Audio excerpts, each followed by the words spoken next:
Plan B, baby, he said. She stared at him, fully awake, fists clenched. What kid woke up alert and ready to fight? She didn't ask questions, she didn't argue. 5 years in hiding, and she still knew that hesitation could mean death. Or worse. Silently, Chris swung her feet over the bed and slipped on her sturdiest boots. She slept in sweats and a tank top, even in the cold. She pulled on a thermal shirt, then a school sweatshirt. She played soccer for her high school, the Bobcats. Green and gold, like her eyes. Just like her Aunt Ruby. Just like her murderous father. It was cold, the air damp, the sky gray. Snow would be here tonight, if not sooner.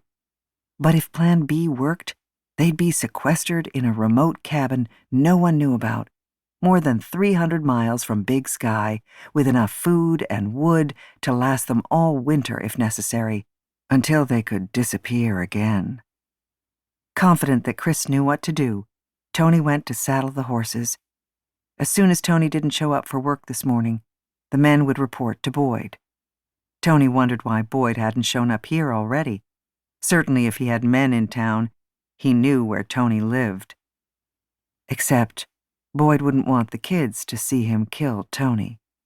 If Boyd wanted the kids to go with him willingly, he would have to convince them that Tony was the bad guy. Much harder to do if he was murdered in front of them. If Tony had been the one planning this snatch and grab, he would grab the kids on their way to school. Safer that way for all involved, and less likely there would be witnesses. That was probably Boyd's plan. Grab the kids, then kill Tony quietly, out of their sight. His fists clenched, and Leader, his gelding, whinnied. Tony soothed him, tried to keep himself calm. If he panicked, the kids would sense it just as sure as the horse did. Once Tony didn't show up as expected at Triple Pine, Boyd would know Tony had spotted his people and he'd come here, to the house. The only way to access the property was from a narrow, half-mile-long gravel driveway off a remote 2-lane road.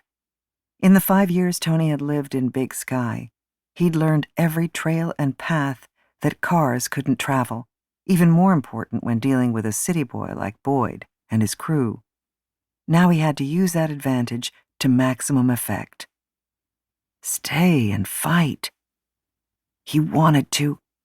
Damn, he wanted to make his stand here, where he knew the area, where he could set a trap and draw Boyd away from his bodyguards, where he could push a knife into his chest and watch him die, fully aware that Tony was the one to kill him. And why? He let out a long, deep breath. He hadn't killed anyone in 5 years. He'd promised himself, for the sake of Maggie's kids, that his killing days were over. But the idea of ending Boyd McIntyre gave him a rush, a warm feeling of satisfaction. Though Plan B was workable, he'd much preferred Plan A, driving from Big Sky to Bozeman, trading vehicles, then heading the back way to Kalispell. It would be faster, safer, to hide until they could disappear again. He'd do anything to protect Chris and Ryan. Anything. Even kill again. He had to assume Boyd had people on the roads. They would know his truck and any truck he had access to at the ranch. They could already be watching the house, but certainly the main road. Though the single-access road was good for security, it was bad now that he needed to escape. So, Plan B. Once the kids were safe, he'd call their Aunt Ruby. She had already sacrificed so much for the kids. He didn't want to ask her for anything, but she would help. She would help because she understood the stakes, and like him, would do anything to protect Chris and Ryan. Ruby had been so angry when he cut off ties. He had no other choice. It wasn't about trust. It was about everyone's safety. Ruby, Chris, Ryan.